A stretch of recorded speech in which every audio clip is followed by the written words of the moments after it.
Welcome back, ladies and gentlemen, to the English broadcast of the Chinese LPL. We just witnessed RNG pick up a 2-0 victory over TOP. We're going to get into the second match very shortly. It's going to be Rogue Warriors taking on Invictus Gaming. Barento, as well as Zach, what are you guys' thoughts on this first match? Oh, sorry, second match. I mean, this is an exciting matchup from the rosters alone, which is something that we spoke about at the top of the day. That is the place that does excite me the most because we have the battle of my two favorite mid laners, and I only chose one of them as my favorite, by the way. The rest of you chose it for me.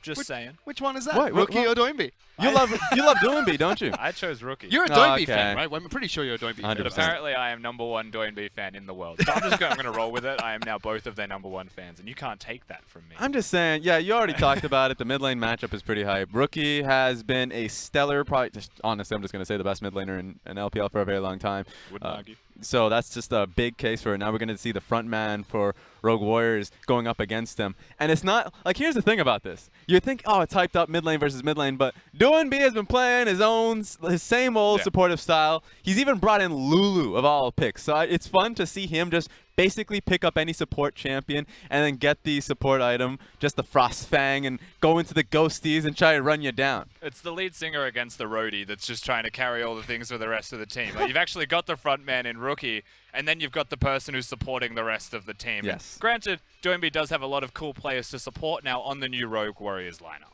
I mean, we were talking about this matchup earlier, and we think that it's going to be, a fairly close match between Rogue Warriors as well as Invictus Gaming, and top to bottom, there's so many interesting matchups. So let's go straight to the top lane, where TheShy will now be playing as well. What do you think of that?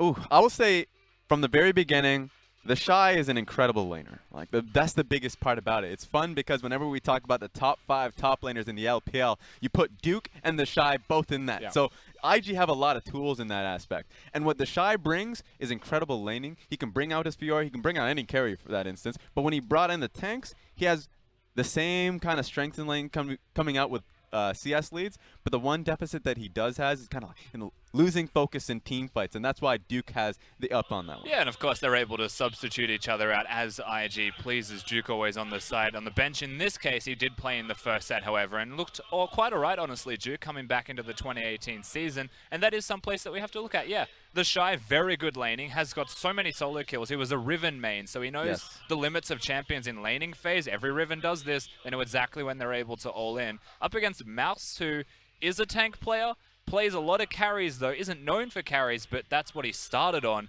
And then every team seems to be like, all right, listen here, Mouse, you're playing Maokai, there's nothing you can do about it. But at the moment, he's in his carry phase, and that's very exciting for the matchup. See, I wonder if IG decide to ban out Alawi here, because Alawi's that one solo lane that you don't want to go up against. It doesn't matter who you are, you don't want to fight an Alawi. And that's what Mouse played the last time we saw him on the off-English day. So I want to see what happens, just from the ban alone. Well, while we're on the topic of top lane picks, we covered bottom lane tank picks earlier on in the day. Yes. Is it very similar to the top side of the map? Because normally when we see bottom lane tanks, it's normally in the top lane, but this time around, not too many top lane tanks appearing in the LPL. Yeah, there's a few. Ornn is one of the most prolific ones that will always stand out, and we have seen some Maokais. But I feel like aside from those two, it's primarily carries that you're going to be seeing up there. Camille's one of the highest priority picks that is just running around. RNG even flexed it in their last set as well, so that's how big of a deal it is that the other team doesn't get it regardless. Yeah. I would say, yes, there are tanks up there. Mouse will probably play Ornn,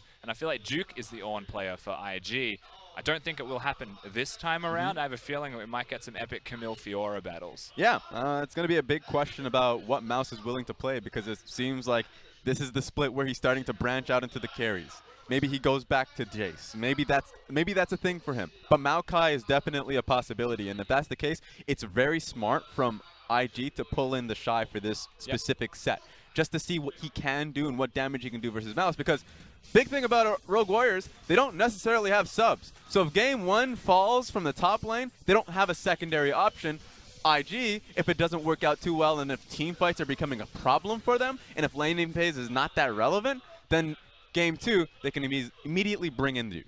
Yeah. Well, what do we expect to be supporting these top lane champions, especially because when we move into the jungle, I know earlier before we jumped into Desperate, you're going to say this was a Lee sin-off, but we've also seen flex picks like the Camille earlier from Malasanquest. We see the lineups coming from the two teams. What can we expect from the two junglers? Because we've already seen fantastic plays from Flawless. I mean, we watched the top 5 plays of the LPL for the week 1 so far. There was 2 Lee Sin highlights at number 2 and number 1. They were both flawless. That's how good he is at playing the champion. But besides the Lee Sin, you're looking at the Jarvan and the Kha'Zix. I don't think we're going to get any Sejuanis from these guys. Once again, as we mentioned, the top lane, it's got tanks, it's got carries. The same thing applies and carries through to the jungle role. But these rosters, they can do it, but they're very much averse to having to do it unless they absolutely need to. And I feel like we're getting the Jarvan into the Lee Sin battle. I agree. It feels like when it comes to both of these teams, they are more flexible when it comes to the jungle pick, so that's going to be a good place to start. Well, as both our analysts have already said, it's probably going to be a very close match, and it's the match of the day. Rogue Warriors taking on Invictus Gaming. We're going to send it over to our analysts. It's going to, to our casters. It's Pulse and FLICKR.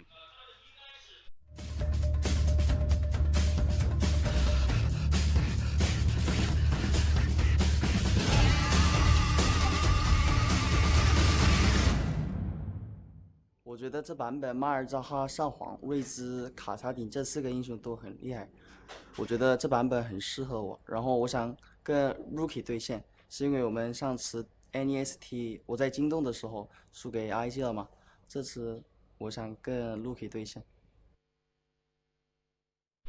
Thank you so much, Fish. Welcome back to the LPL and Pulse. I've got FLICKR with me. I've got Hotswat, my color caster. How are you doing? This is your first cast, right? Yeah, this is my first cast of 2018 and my first cast for the LPL, so I'm pretty spent with me. Pretty stoked. And that obviously makes it way better, of course. Obviously, makes it much better. But we're coming into this matchup, and of course, I'm very excited to cast some IG as well. We've already seen them, but Rookie, and we're still riding the JackeyLove hype train as well.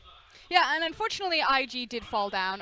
Earlier, JackeyLove didn't get quite the big showing that he wanted to, but it was a very tough schedule that they faced, RNG straight out of the gate. So careers were supposed to be made or broken in that best of 3, but it didn't end up that way. Yeah, it was a little bit awkward in the end, but still, they're going up today against Rogue Warriors, and this should be an easier match for them. I say easier. This is still a match that could go either way because they are more towards the middle of the table. If we're looking at IG in terms of the conversation of the top side, Rogue Warriors not too far away. Yeah, so it's very interesting when you look at that group and you look at the big heavy hitters. Of course, you got RNG, you have Invictus Gaming, but then it's kind of a race for 3rd place. And I know, speaking earlier in the week, Clement said, you know, Rogue Warriors is probably a very solid 3rd place team in this group, but I don't know if that's necessarily good enough, especially for all of the defeat that guy on your screen right there, doinb, has really suffered. You know, he played formerly on JD Gaming. They were basically last place, barely scraping in for playoffs, and so he wants to excel. This team, Rogue Warriors, is known as kind of the revenge team, the comeback team. They've got Smlz, doinb, Mouse, all of these players who are looking to really say, you know, it was our teams that were holding us back, and we can be the superstars. Those are a lot of people saying bronze, but Rogue Warriors is actually the real Just deal. my team. But for me, it was like very much FPX and RW coming in. It's just like, man, these teams have very much been made up of like either subs or starters from other teams who look really good, honestly. And what we've seen so far from them, they may actually live up to the hype. And Smlz, one of my favorite players to watch as well. You're going to see him in the bottom So lane much today. emotion. Just pouring Every single out from time him. you see him on camera, the guy is just jumping out of his seat. And he's going up against JackeyLove as well. And it's just like, hey, kid, now you've actually got to prove yourself against one of the most stable AD carries in the league. Yeah, and one of the most veteran and experienced ones is we look at the coaches, it's Steak versus Mafa behind them. Now, Steak is known for how he sculpts and creates these beautiful jungle mid 2v2 duos, and with someone like Flawless and doinb, this is why people are excited about Rogue Warriors. They want to see the theoretical potential that these guys can unleash from each other. So we're hoping to see that in the picks as well to get into Champion Select. First pick of Kalista, I mean, it's been left open, so why not ban it? But let's go through some of the bans. Zoe, of course, off the table, despite us not seeing it in the last set. Camille taken away in the top lane, and Ezreal as well from Rogue Warriors. What's really interesting to me is the fact that 3 out of the big 4 mid laners, so Malzahar, Ryze, and Zoe have been gone, which means that Azir is the next big go-to, and Rogue Warriors are choosing to prioritize Kalista over the Azir. Maybe they feel safer because the Camille is also banned from blue side, so it offers a lot of safety for Kalista, you know, a very heavy mobile ADC. Really the only champions that can throw a wrench in her plan are the likes of the Maokais and the Camilles that can just immediately jump on top of her. True, an early pick over the Gangplank, in fact, for TheShy, who is playing this game. Last time we saw Duke, and now we get to see TheShy sit in that spot. Tahm Kench already prioritizing the support pool. Of course, Brom still up as well. RW wants to clinch that one before we get to the second phase. Azir, as you said, Frost will be picked up for the mid lane for RW. Yeah, and it's really interesting to me that they prioritize Tahm Kench over the likes of Azir. I like the Gangplank. GP right now very heavily prioritizing the LCK. We saw it once in Europe just yesterday, and it's such a good blind pick top laner because he really doesn't have any bad matchups. There are worse matchups, but GP can pretty much just survive anything, farm it out, has multiple itemizations of how he wants to run the lane either defensively or offensively, and then just be that terror post-lane phase. Strong against anything apart from the Urgot, am I right, which we saw yesterday, which unfortunately Tell me lost. who won that game? I don't want to recount Was it Urgot?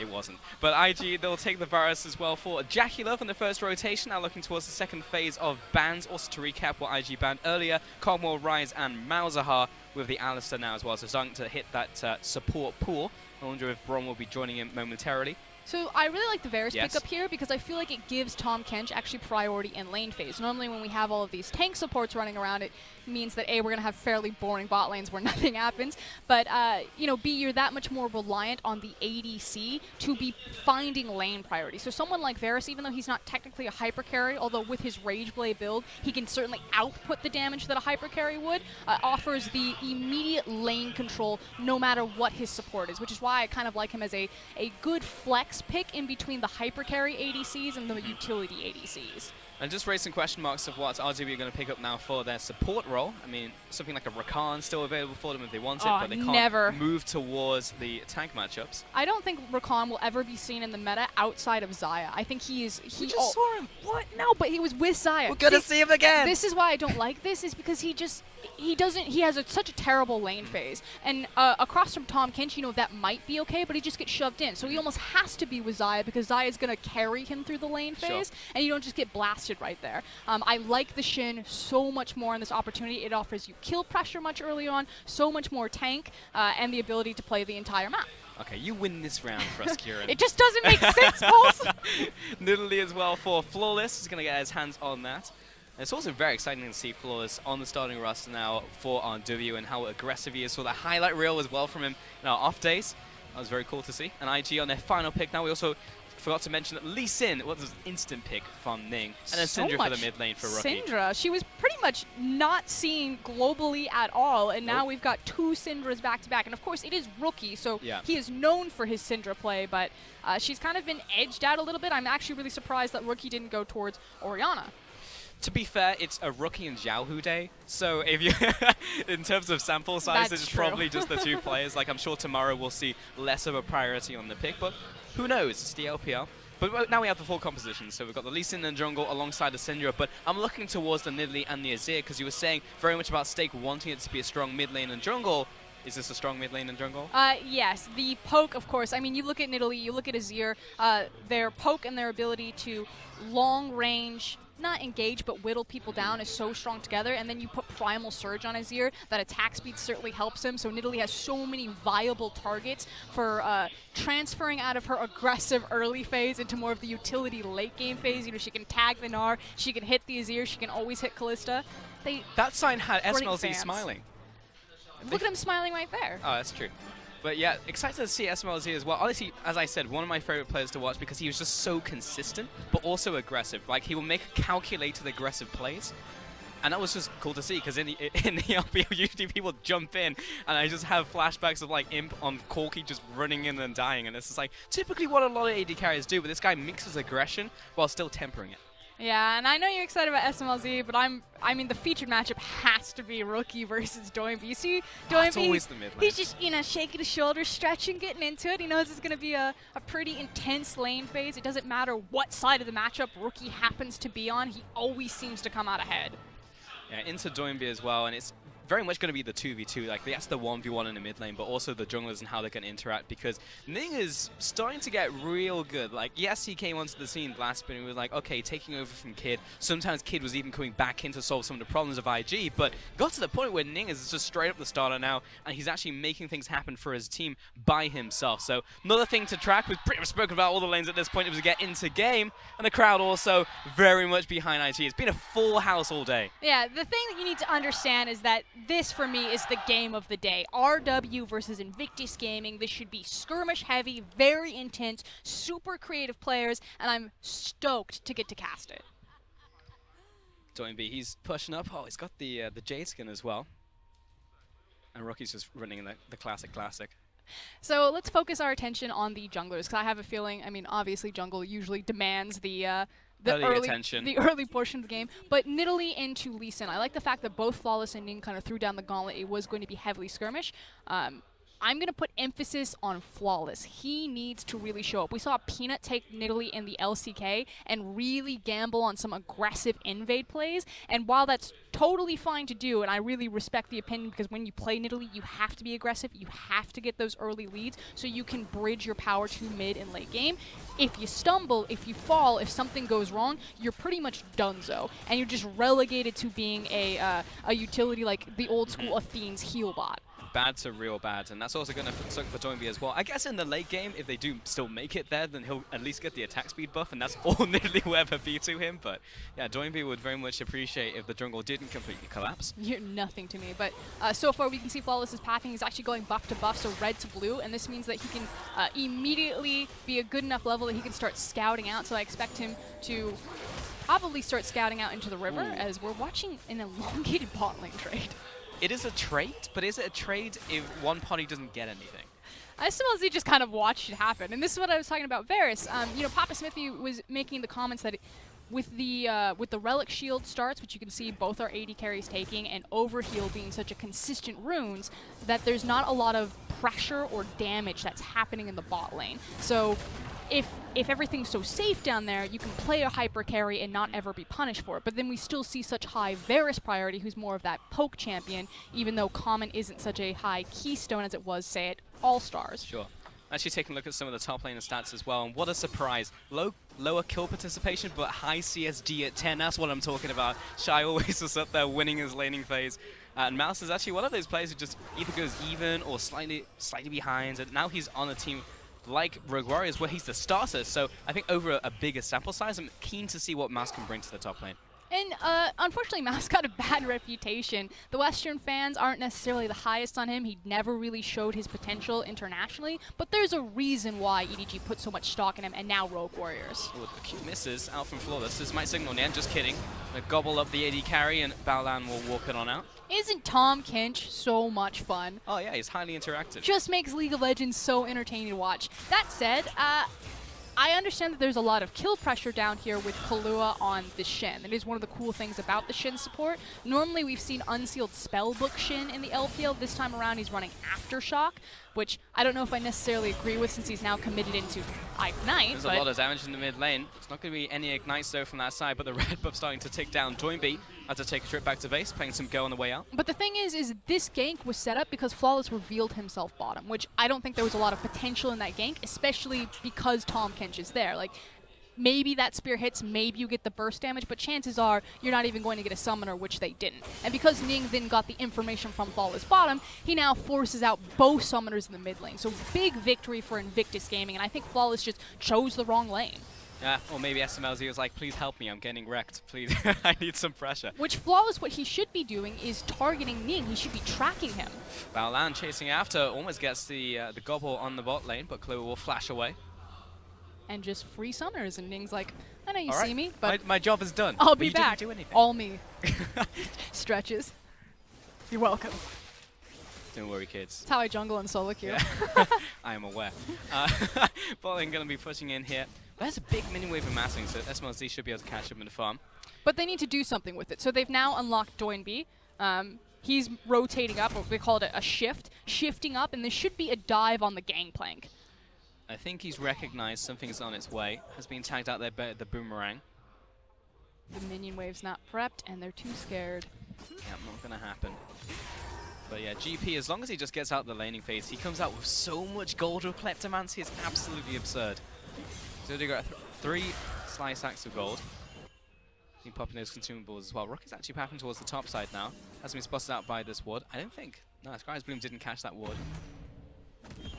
And Ning is controlling the top side now, so he's pathing towards here. But yeah, the top side is essentially just farming it out. Which is never the good case. I mean, Pulse, you just talked about it. If GP gets out of his lane, he gets so much gold. And if he's ever into an area first, his team fight ability is actually quite terrifying.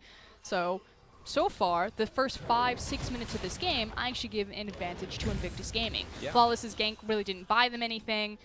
He's not keeping good track of Ning, and Ning is just being far more effective on the map. And so far these lanes outscale. And the mid lane is actually equal in terms of those minions, but if you look at the CS score, 52-39. So Rookie is actually just winning in the 1v1 as well by himself. So 100% you can say the advances in the early game goes to Invictus Gaming. Just looking at the stopwatches as well. 1, 2, 3, 4, 8. They're now viable, which I think is what kind of drew the gank away from Rogue Warriors. They were looking top and they're like, oh, but the stopwatches, they're not really ready yet. Yep. We'll play it safe. Maybe in a little bit. The Mouse gets his first back of the game, actually goes for the boots here to see if he can harass down TheShy just a little bit more. So mitigate the damage coming out from those parlays. And what are we going to get? So cashes in the extra gold that he gets. Start that potion. We're going to go Sheen. Actually just doesn't care about the laning phase at all. So Sheen Phage goes back into top lane. Even though he uses teleport to the top lane, it's like, you know what, I'll just use my ultimate to help anything on the opposite side of the map. It's he all understands what he wants to do. He wants to win those trades, and he wants to be a bully. And he's certainly got enough ward coverage and control of the mid lane to do so. Sure. So as long as Ning and Rookie are responsive to him, TheShy is going to continue to snowball his Gangplank. And just a bit of a trade here. This could be long, actually. It knocks him out. That's going to be a flashback from TheShy. Terrible flash. Now has to bring down the ultimate. Mouse will now start backing away. He's in mega form for a bit too long, but that was a lot of damage onto TheShy. As we were just building him up, he decided to play so overly aggressive and take a very terrible trade, which loses him a lot of the momentum that he built in that lane, which is pretty bizarre. Normally TheShy is recognized for such clean lane phases, pretty much getting the 1v1 over everyone in the LPL. I mean, also that's one of the most scripted things that Gnar can possibly do. You see the rage bar go up over the last 30 seconds. It's not like it's like, oh, he just immediately jumped on me. It's like, no, he was building up rage for the entire wave. So a little bit surprising there from TheShy, but to be fair, first game back on to this stage at the very least. How many stopwatches do we have? 9? No, less than 9. 7. I think I counted. I think 1, 2, 7. 3, 4, 5, 6, 7. Quick maths. Inspiration tree. Hold on though. We'll hold the thought as Tahm Yeah, Kench. you don't really need to do that. Like Still Baolan's in the ruining lane League of and Tahm Legends. Kench, like, he's still there. Don't worry about it. I keep seeing Shen. I'm like, maybe. He has Hex Flash. Unless they're jumping on, yeah, he does have Hex Flash, and he's been using it pretty consistently as well. We just haven't been watching lane while he's been using it. Okay, inspiration tree. I think the. Just keep going, Frost. I don't know why. Just keep going. I I know you shoot the Shadow Dash, and you're just like, I've got to stop. Just keep going. Well, the point is that the inspiration tree is broken just because of how much free gold. Like the fact that we're in this game and there's 7 stopwatches, and everyone's used to hearing that. But it's in. Tandem with the resolve tree. I actually don't like the fact that Killua took Aftershock. I actually think it's much better to go for the unsealed spellbook just because of all of the free things that you get there, even though you are a Shen support, and then take resolve secondary tree because you still get the tankiness from the resolve tree in terms of the flat health because of the inspiration tree giving that added trait benefit, which I just think is part of, like, everyone talks about all the free gold. You know, you get the kick-ass boots, you get the stopwatch, you've got Futures Market if you want. Like, there's so much utility there, but the fact that you just get more AD or AP or health as your secondary trait is absurd to me. Like, why did we give that for free? There you go, Baolan, just eat them up again, yeah. So I think there's almost no excuse. I know people were kind of, you know, poking fun at Soaz at All-Stars when he ran Inspiration Resolve on Maokai. They're like, why would you ever do that? Guy was a Time Lord. Yes, total Genja moment. I think he was actually a genius. So Soaz, I am so sorry. Yep. You truly You get were. our respect from the LPL crew to you. But no, there's a reason why, you know, tank matchups are so prevalent in the top lane right now, and you only really get like a Gangplank and some Malawi and some of these random picks come out, is because you get so much health. 145 extra health is absurd by running both of those 2 trees. And really the only type of Resolve Keystone that a lot of them are running is Grasp. Oh, doinb, he rushes through this one, but he has actually cut off Ning from his escape path. In comes Baolan from the bottom lane, and Killua jumps on top of doinb using his ultimate. That looked a little bit funny, but it did work out for them, and Ning. Nope, not taking that route. Right in the eye. He's like, oh!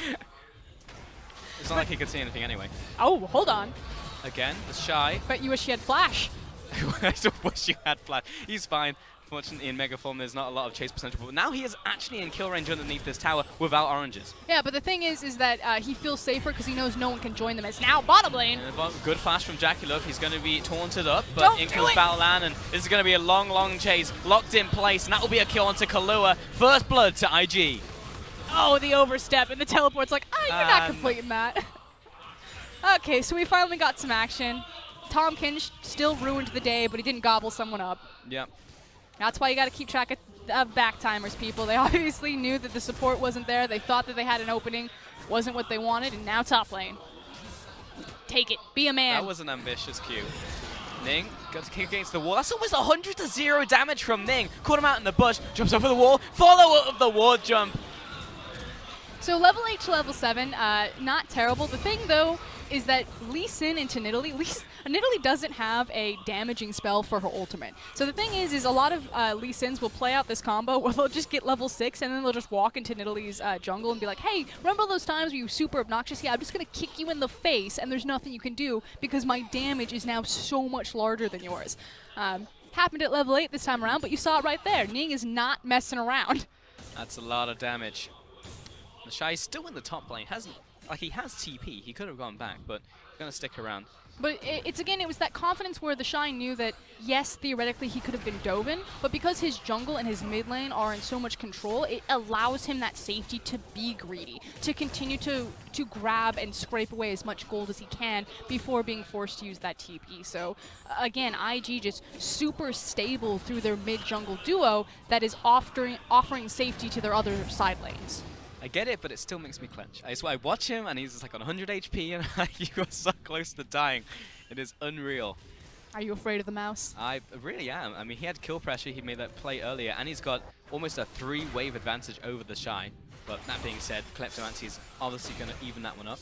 Back to the mid lane. Haven't checked on that one in a while, and there's actually a even bigger CS lead opening up. 30 farm at 12 minutes is gigantic. Doesn't feel great.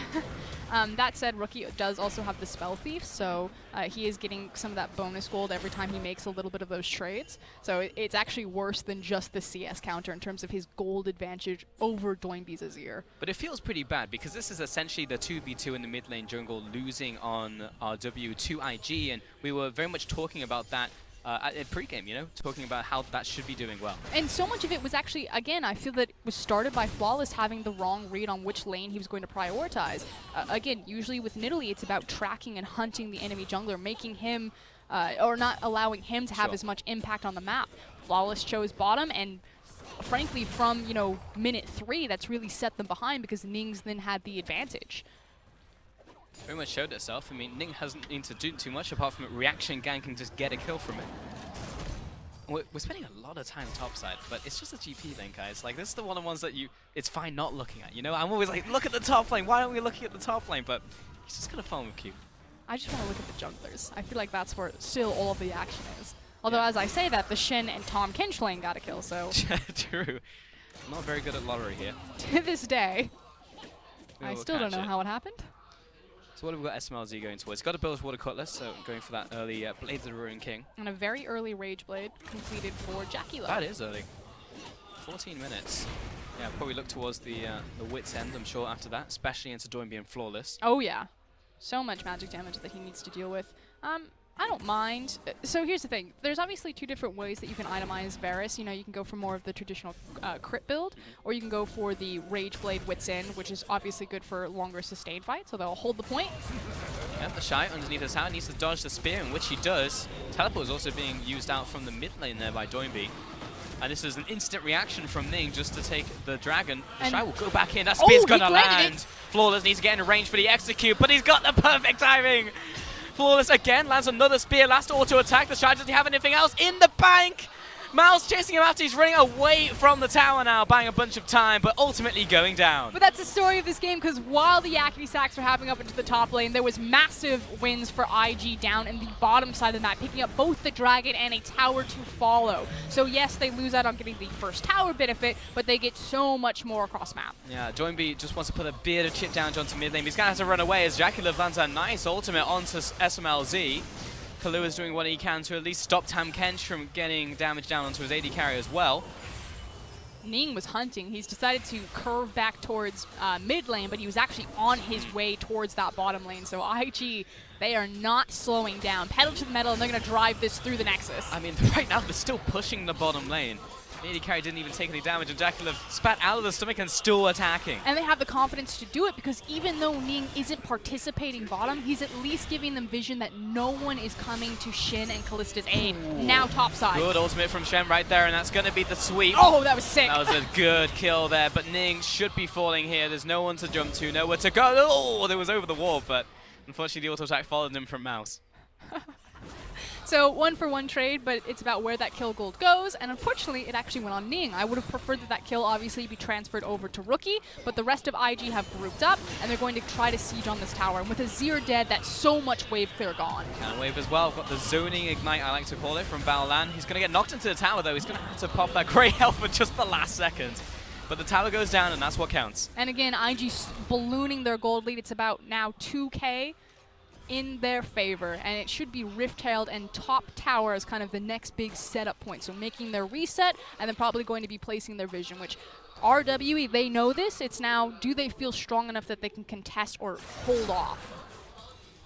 Smlz will get a bit of time in the bottom lane to just farm, but he's not really going to be able to push up to the tower because now TheShy will pick up this nice big juicy mini wave. Because there's these are the options. I was actually really curious. Now that Flawless has made his back, it's clear that they're just going to probably farm this out, maybe poke a little bit about the Rift-tailed, but they could have sent Kalista, Shen, and Nidalee down for a trap to try to kill the GP, and then traded the Rift-tailed and top tower for bottom tower if they felt they weren't strong enough to look for the fight.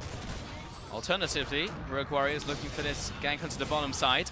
TheShy not using his oranges just yet. In fact, he's turning this one around, or at least he's trying to fight, though he's not doing a lot of damage. I was expecting someone else to be there because he wasn't just running for the hills and going back, though Mouse will unfortunately down the top side, making it a 1-for-1 cross-map trade. Yeah, just bad synergy right there. There's no reason for Mouse to get caught. It was pretty clear the team were like, we can't fight Rift-tailed. We're not strong enough to 5v5. We're going to trade objectives. And Mouse is like, what? Stand up the objective and die for free? Got it.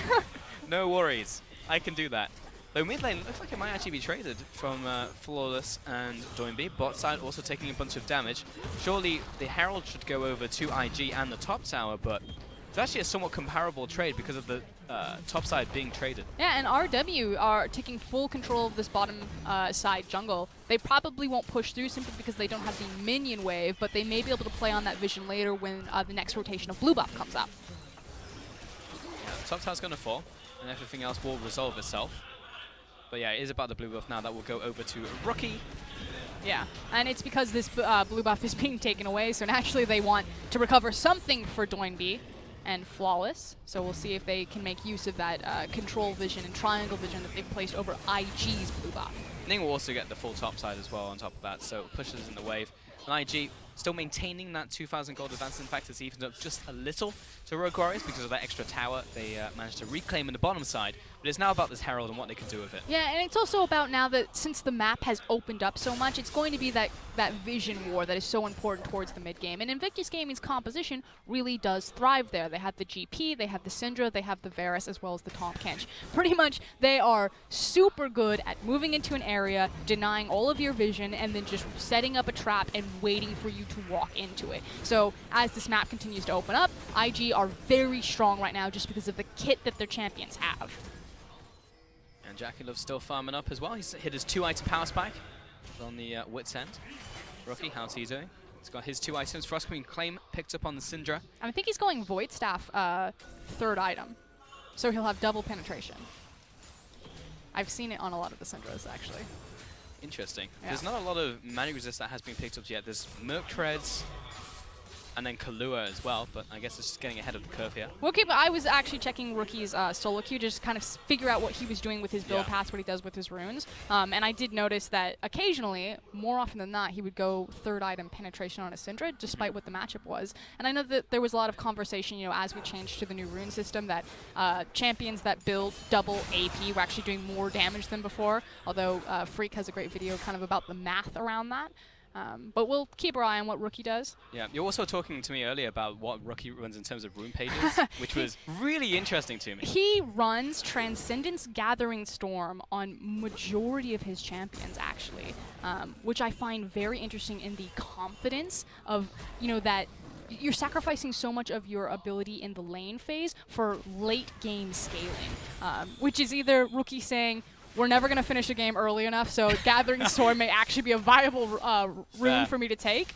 or I am so confident in my ability to beat you in lane phase without any other benefit that I can afford to just make sure that I'm as strong as possible post lane phase. Which is really interesting, right? Because Gathering Storm is just a pickup generally in solo queue, just never would I go towards that. I think Papa Smithy gave it the most accurate name, and he called it the Gnar Mastery. Because they always go to like 55-minute games, so you like see Gnar, you're like, yep, it's gonna be a Gathering Storm game. I mean, in some games, especially in competitive, when you can predict. Oh, did that actually just happen? And he blast cones the wrong way. I'm just gonna call that the style cone right there, and Flawless, he's actually just laughing so hard right now. Actually, well done. How much damage does a max range spear do at this level? Because I don't think it's very comparable to Smite, but it can't out-damage Smite, surely. And you can see that Ning knew that that was a possibility because of where he was positioned in the pit. It just came from a different angle. Unfortunately, Lee Sin is blind, so he couldn't see that literally fly right in front of his face. Yeah, that's the reason. Well, that feels pretty bad, but at least it was just an Ocean Dragon compared to what else it could be. We're going to have another Ocean Dragon coming up next. But Ocean Dragon is so good on RW's composition. They've got Nidalee and Azir. They just want to sit in a lane phase for as long as possible and just poke. Look, I'm just trying to look at the silver line. That's what Clement was teaching me earlier. The silver lining lining was an Ocean Dragon. Just look at the silver lining, Force. That's all you need to do. Close your eyes. Don't look at the game. No, it stung. Just as much as this Rift-tailed walk. Where did he place it? Place it in the river. It's not great. Here we go. It's not a great Rift-tailed. Yeah. I'm going to give that a solid 3. Out of 10? Yes. Would it be better if I said out of 5? Yeah. Well, I mean, yes. I actually feel like 3 out of 5 is still just as bad. 3 out of 5 is average, but like, that was not great. Ning looking for the engage. He's got to instantly flash away though as the ultimate was used by doinb. Teleport used by Killua. He was expecting him to be jumped on. Oh, Rocky flash. pushes forwards. That's a bunch of damage on Smlz. Unleash power as well. Great stopwatch. Perfect timing on the stopwatch. But he's going to get caught out regardless. Rocky still places down the damage and they're shoved out of the jungle. Yeah, I feel like his team kind of left him to die. Yes, the stopwatch came through, but that then meant that he had a giant bullseye like, hey, I'm about to pop out of invulnerability right here. What needed to happen is if Killua felt comfortable, that the Shen steps up and is able to either find the taunt or dissuade them. So IG subpar Rift Herald actually pulled RW out of their jungle. They then rotated into the red buff immediately and then made the Rift Herald work for them. So it was just kind of like a... Yeah, we meant to do that. Like a... What do they call it in CSGO? Like it's a feature, not a bug. What? A feature, not a bug. Like a flash grenade? A flashbang? Something to like, to distract them. Right. Smoke them out as a smoke grenade. Can you tell that I play FPS? No. Something to distract them? It's absolutely a flashbang. Wait for a smoke out to distract them. Baron's just doing a bunch of damage to Flawless. And it's still going. He's angry today. There we go. Azir placing his turret up in mid lane as well. So kind of some artificial pressure. Uh-oh. They've started it. And actually they cleared out all the vision as well. There's got to be an inkling, that here comes the teleports from IG. They know this is happening. Azir burns this very quickly, but it's down to half and they back away. Yeah, and Invictus Gaming are actually split as well. They've got 2 members on top side, most of the members on the bottom side. So very lucky that RW actually didn't have enough vision on the back side of the pit, because if they had known that IG were split like that, then you just pick which one that you're going to collapse on. I like the idea, though, from Rogue Warriors, just in case IG do not react fast enough. But then you lost both your teleports, and the difference is one of them has a global ultimate. So Mouse trading teleport for GP is still in favor of Invictus Gaming, because Mouse has to be there for those team fights. TheShy doesn't. True.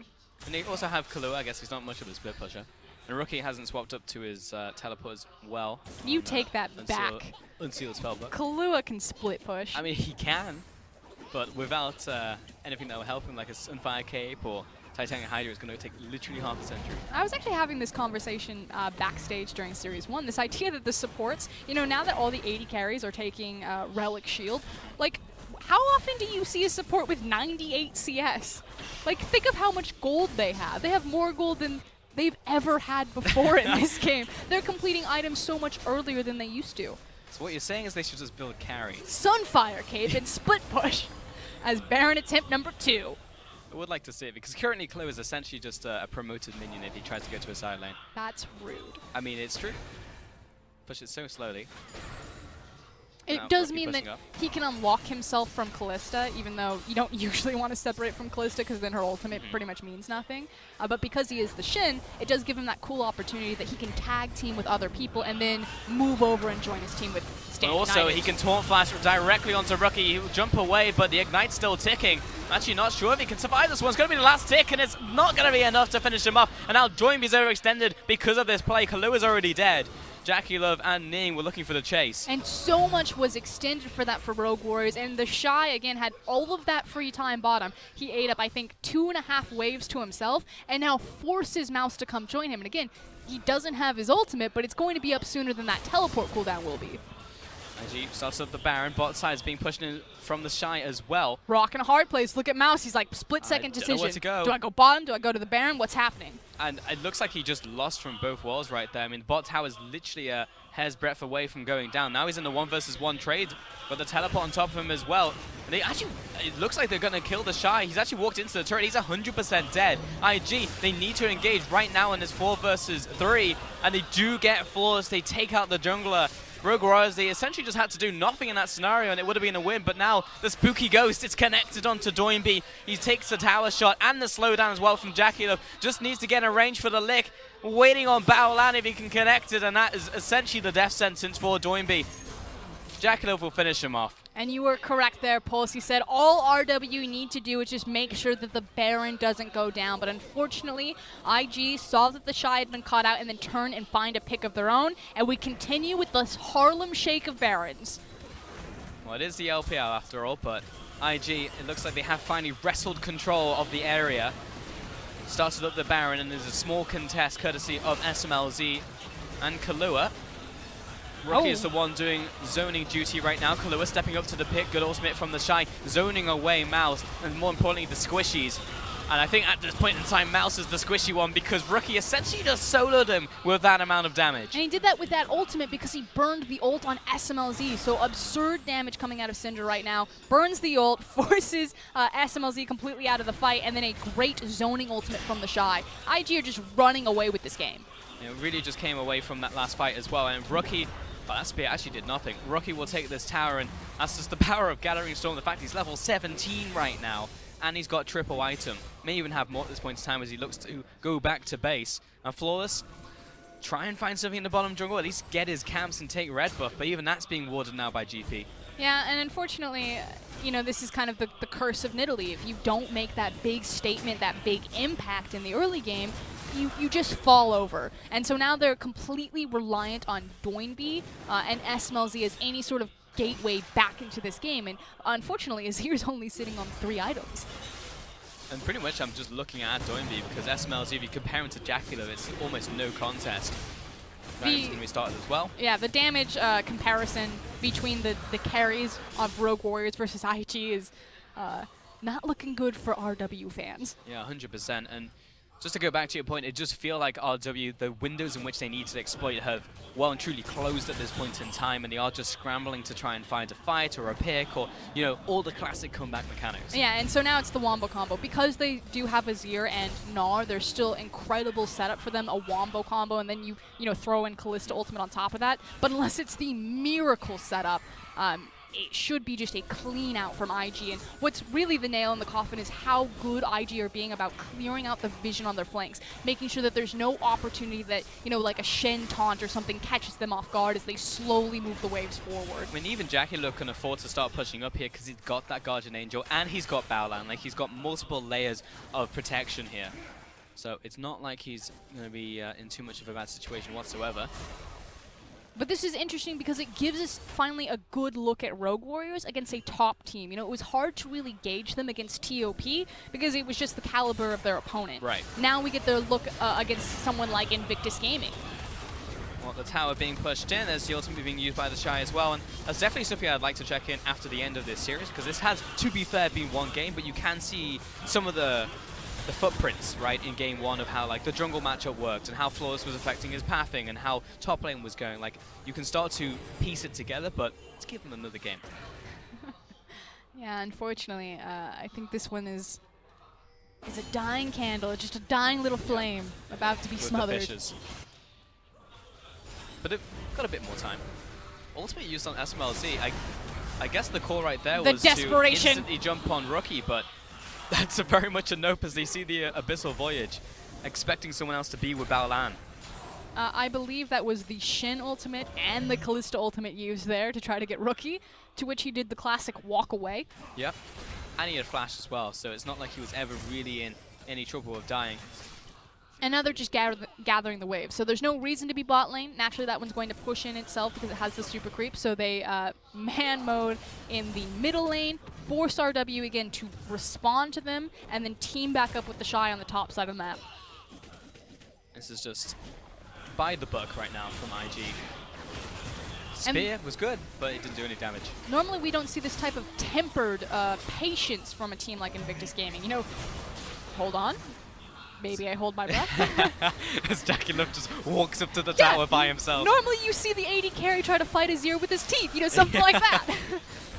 Invictus Gaming are known for getting leads like this and then kind of carelessly playing with them, making overly aggressive plays or flashy plays when they didn't need to, and then turning their own tables. So I do like that we are seeing more of a matured Invictus Gaming. Like it feels like the reins on Ning are a little bit tighter. I mean, we saw that as well when they played against RNG in their first match that they played this week, and it was very much like they were taking that more tempered approach. And in that first game specifically, the one that they won, it was very good. They didn't just instantly dive the tower. It's like, now we should go in. It's like, no, we should actually just push it slow, take the tower, get the objective, go to the next objective, and we have seen that this game as well. Yeah, but they do need to be a bit careful. Yes, they still have a massive lead. It is closing in on a 10k gold lead in favor of Invictus Gaming, but I never want to discount Azir because his late game damage output is just absolutely disgusting. And I feel like doinb, with how aggressively he's sliding forward, is starting to recognize that he's getting a lot of that power in his items coming out.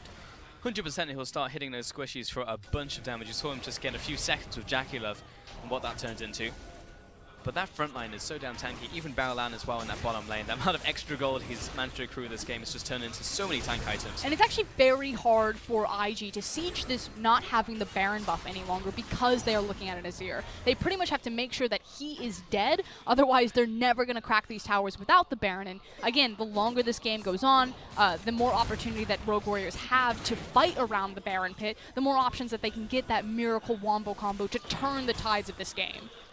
And when you actually look at this game, it's coming up in 90 seconds. The tower's still alive. There's no inhibitor. Well, there's an inhibitor bot lane down, but they're still able to keep this one up. So IG at some point will have to loop back towards the Baron, and they have a smattering of wards in the top side. But I'm actually feeling a little bit nervous for IG. Like I shouldn't, because they're still well in control. But I'm like, I feel like I've seen this many times before. Just don't think back to 2017. This is new year. I mean, to be fair, we do this a lot. It's like, I will not get hyped about IG. I will not get hyped about IG. This time, actually, I think I can get hyped about IG. 2018 is supposed to be their year where they finally cross that threshold into actual Dark Horse. You know, they have probably unrivaled some of the best talent position for position. Now having the hype ADC JackeyLove, it was supposed to be the cherry on top, the sprinkles, that one intangible missing to get them to Worlds. And they have looked better for sure. I mean, we've already mentioned the facts that make them look good, the tangibles that we have seen in this game, and do the series this week. But the fact that they haven't finished yet is the one that is the clincher. Like, we're 35 minutes in, there's going to be another Baron, there's another small chance, and yes, it's like a 15% chance for RW. But it's still 15 more percent than zero. It's increasing dramatically, though, as the game goes on. Okay, so here we go. They were locked into sieging for a minute 20 when they didn't want to, when they didn't have Baron. Now that the Baron has spawned back in, they can then start fighting over a real objective. Now it's how patient are Invictus Gaming? How much have they learned? Will they actually take the time to set up their waves, get it pushing against Rogue Warriors, and not take a 50-50 5v5, and instead just take the objective that should be free based on their macro map control? Well, they haven't immediately jumped in. What is that barrel setup? Is that triple barrels? That's the triple barrel. So it can't initially get cleared. That's actually pretty interesting. Okay, this is what I didn't necessarily want to see, but we're going for it. They haven't gone all the way in yet, so But not back to They're full waiting IG. for the big wave to push top side, and I think they're going to tilt, or excuse me, shift top. Accelerate it, yep. Yeah. Oh. And you can see Ning, he's trying to zone for And Rookie. they've already engaged. Killua jumps in there onto Baolan. He sees Rookie in the top side. Fate's Call used defensively here. Q-land by Ning. Is he going to do it? He's got a couple seconds left. Waits up the timer. Gnar is going to fall off soon, so RW missed a pretty big window where they could be explosive in a team fight. And this is interesting. What the? IG have just rotated instantly to top side. They have 2 members there, and Rookie's actually blocking anyone who can move up. This is a creative way of actually knocking down the tower, though the rest of the team is important they don't get caught right here, because they are on the top side. They're completely split. RW, they've found the jungler. He falls into his Guardian Angel. Can they get him out? Because he will have the safeguard. Flashes away as well. But keep in mind that RW are on the other side. Like, they're fighting from the wrong sides of the map right now. I'm really on the fence of if I'm like really for this play and very excited about it, and it's still evolving. I feel like I'm literally watching like a Picasso painting being completed. I'm like, I don't know if the eye really goes there. Okay, here we go. More like Bob Ross. Is it ruined? Is it saved? We're about to find out. Killua jumps in onto Baolan. He jumps away, knocked into the wall. Rookie, takes a big spear out from the jungler. He has been gobbled up by Baolan. Catching a second and gets the shove away. In comes Mouse once more. Baolan, he's very low, but he's still alive somehow. And Rookie kiting around. What an absolute hero. 4-0 to IG. Make it the 5-1. Okay, so that was a happy little team fight. It was actually a masterpiece that Invictus Gaming had put together. Very creative macro play there, using the Tahm Kench ultimate. Again, drawing Rogue Warriors out of the place that they had set up camp and will now end the game. And it all comes to this. It all accumulates to the game win. Both Nexus turrets will be falling.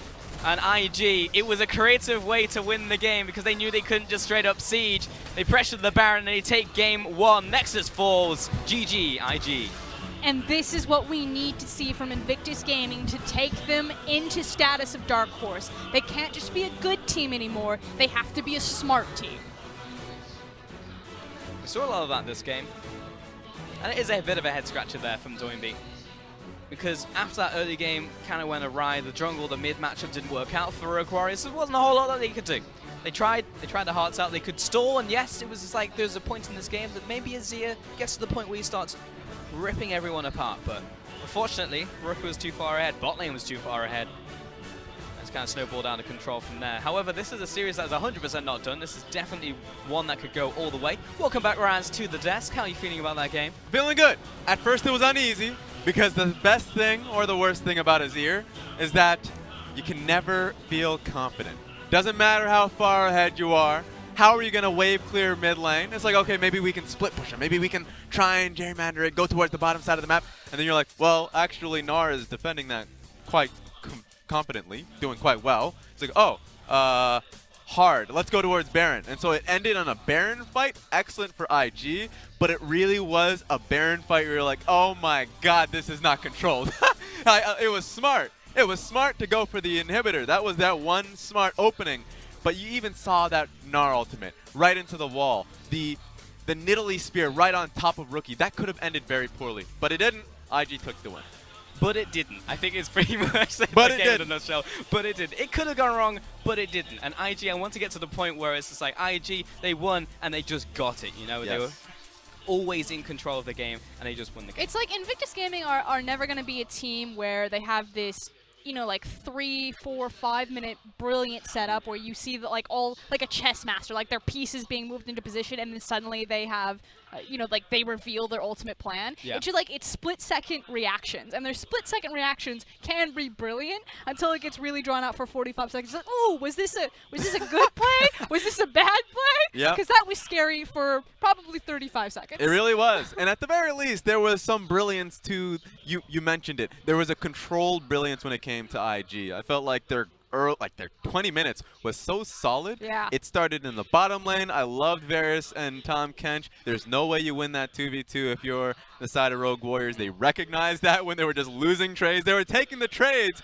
and they were definitely losing those fights. They gave it one more go, Raz, though. Shen was like, I think I got her. And then Gana went for it. Was like, never mind. Tahm No, Kench is I'm there. out. Peace. Goodbye. That's all it is.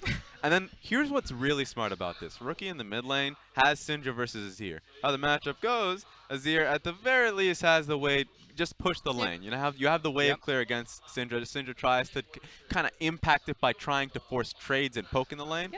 Problem is, Rookie went towards the spellbook route, and he has Minion Dematerializer. And when you have Minion Dematerializer, you don't play by those same rules anymore. Suddenly you're an Azir that just loses in clearing the wave.